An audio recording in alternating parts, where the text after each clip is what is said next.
If you're enjoying this MedPrep to Go Step 1 podcast, you can now get the content along with the content of the Crush Step 1 podcast ad-free in one bundle.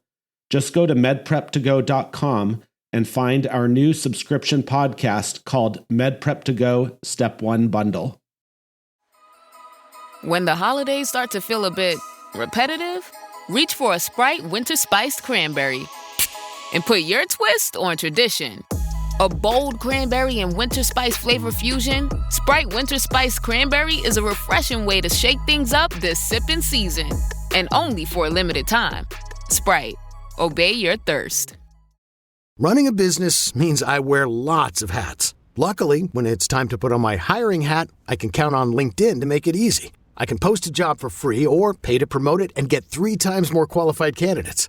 Imagine finding your next great hire in 24 hours. 86% of small businesses do. With LinkedIn, I can also easily share my job with my network. No other job site lets me do that. Post your free job at linkedin.com/achieve. That's linkedin.com/achieve. Terms and conditions apply. Every who down in Who Newville liked the holidays a ton. But where to get great prices on gifts, they had no idea. None. They searched and they searched for great gifts under $25. Gifts for spouses and friends and even their toddlers. When suddenly one who shouted, Walmart has what you want, knowing they have Lego, Tree Hut, and low prices to flaunt. So they enjoy the holiday season as Who's often do. Cheering and shouting, Walmart has incredible gifts. Who knew? Find gifts they'll love under $25 at Walmart.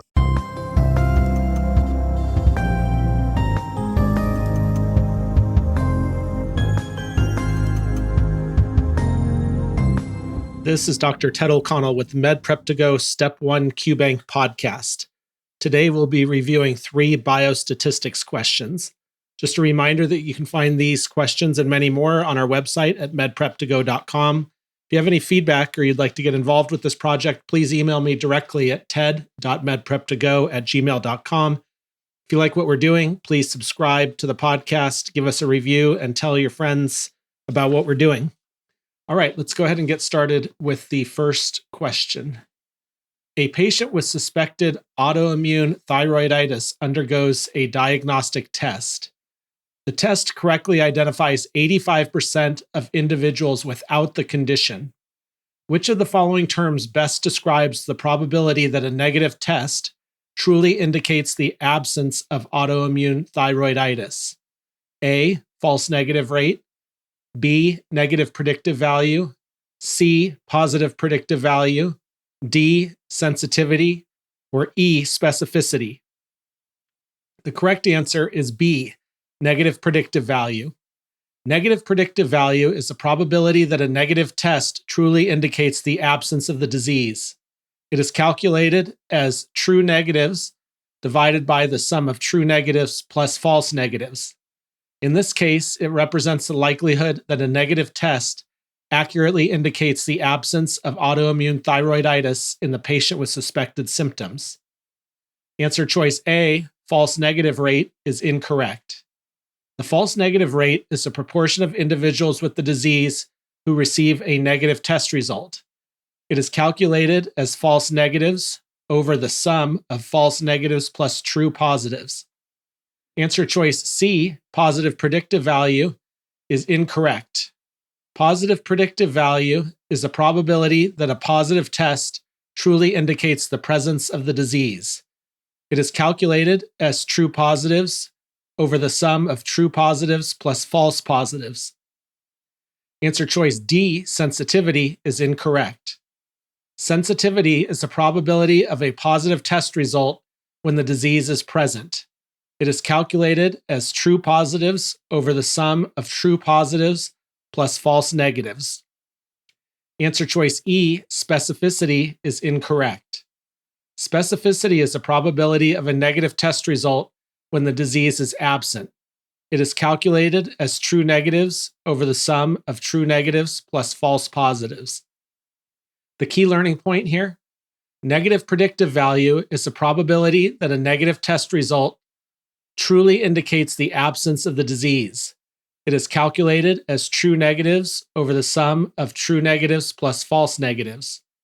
Negative predictive value is essential for understanding the reliability of a negative test result in ruling out a particular condition in a given patient.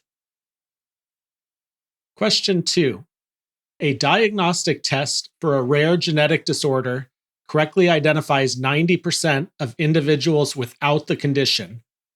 Out of 50 individuals tested negative for the disorder, 5 are falsely classified as negative.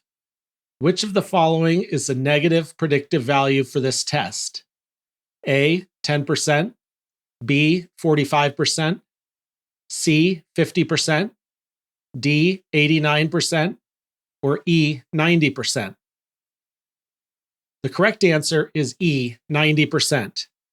Negative predictive value, or NPV, is the probability that a negative test result truly indicates the absence of the disease. It is calculated as true negatives over the sum of true negatives plus false negatives.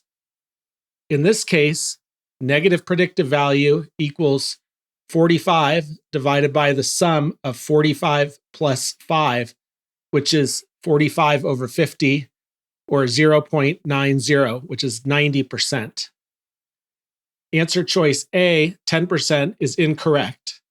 This value represents the sensitivity of the test, which is the probability of a negative test result when the disease is absent. Answer choices B, C, and D are incorrect, as these values are not the correct calculation for the given scenario. The key learning point here: negative predictive value is the probability that a negative test result truly indicates the absence of the disease. It is calculated as true negatives over the sum of true negatives plus false negatives. Negative predictive value is a critical measure for understanding the reliability of a negative test result in excluding a particular condition in a given population. Oh, Hilton stay, your beds are soft and cozy. No lumpy couch, no stiff futon, no shower line at crack of dawn. Oh, Hilton stay, our holiday you're saving. When you want holiday comfort you can count on, it matters where you stay. This season, enjoy spacious, comfortable rooms and friendly service when you book with Hilton instead. Hilton for the stay. Here's my 30-second story with Guinness. As soon as my sister and I get home for the holidays, we don't even unpack. We head straight to our pub. The bartender already knows our order, Guinness and fries. We laugh all night, catch up with old friends, and walk home with faces sore from smiling. It's one of my favorite nights of the year. That was my 30-second story with Guinness. Guinness Draft Stout. Please enjoy responsibly. Imported by Diageo Beer Company, USA, New York, New York. Question 3. A 45-year-old man with a history of heavy smoking presents to the emergency department with sudden onset chest pain and shortness of breath.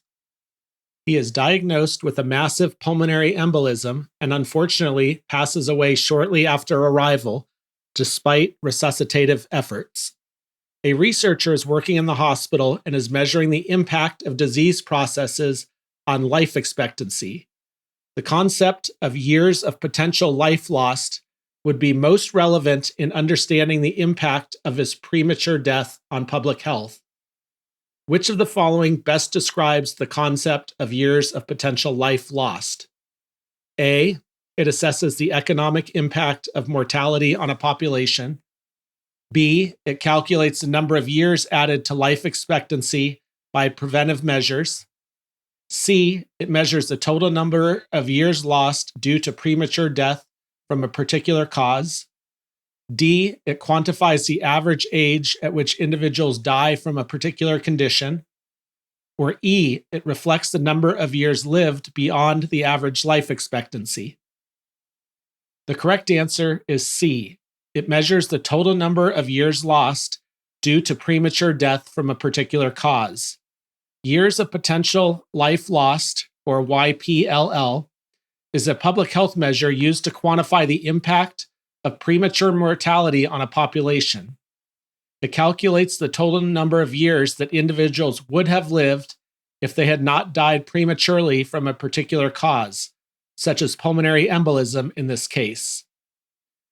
Answer choice A, it assesses the economic impact of mortality on a population, is incorrect. Although premature mortality may have economic implications, years of potential life lost is not primarily focused on assessing the economic impact of mortality.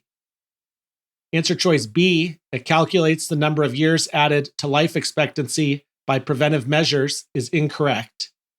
Years of potential life lost does not calculate the number of years added to life expectancy by preventive measures. Instead, it measures the years lost due to premature death, providing information on the burden of disease and the need for preventive interventions. Answer choice D, it quantifies the average age at which individuals die from a particular condition, is incorrect. While years of potential life lost is related to premature mortality, it does not specifically quantify the average age at which individuals die from a particular condition. Answer choice E, it reflects the number of years lived beyond the average life expectancy, is incorrect. Years of potential life lost does not reflect the number of years lived beyond the average life expectancy. Rather, it focuses on the years lost due to premature death.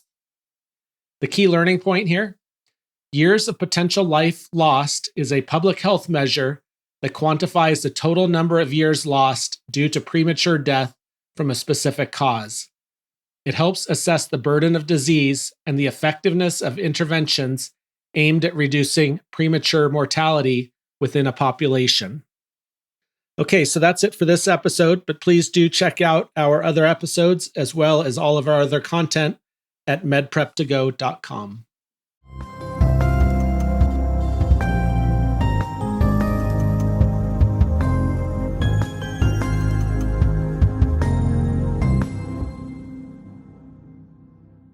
Hi, everyone. This is Ted O'Connell. I just want to let you know that we have launched a Step 2 QBank podcast, very similar to our Step 1 QBank podcast.